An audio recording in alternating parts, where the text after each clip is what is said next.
দর্শক, বর্ষার এই বিকেলবেলা ছাদে আসলাম।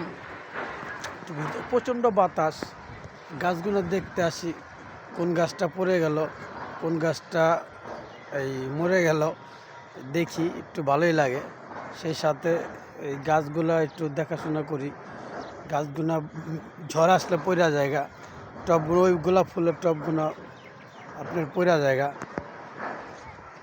এলে একটু বাতাস আসলে দেখতে আসি। আর আজকে ওয়েদারটা অনেক সুন্দর, ভালোই লাগে। চিন্তা করলাম যে একটু ছাদে আসি, আমার বাগানটা একটু দেখি, আপনাদেরও দেখাই। দেখেন কি সুন্দর, আস্তে আস্তে সুন্দর হইতেছে, যদিও সুন্দর না। অনেকের বাগান তো আরও সুন্দর, আমার চেয়ে অনেক সুন্দর। তারপর চেষ্টা করতেছি আমার বাগানটা আস্তে আস্তে সুন্দর করার। ইনশাল্লাহ আস্তে আস্তে সুন্দর হবে।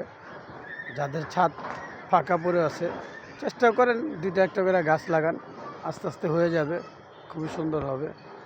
আমার মতো দেখতে একটা দুইটা গাছ লাগাইবেন, আমার মতো আস্তে আস্তে ভরে যাবে আপনাদের। আমার এই শখের কৃষক আমি নাম দিয়েছি শখের কৃষক।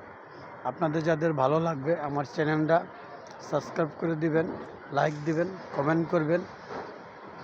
কোনো পরামর্শ থাকলে আমাকে দিবেন, ইনশাল্লাহ আপনাদের পরামর্শ একান্ত কামনা করি। আসসালামু আলাইকুম।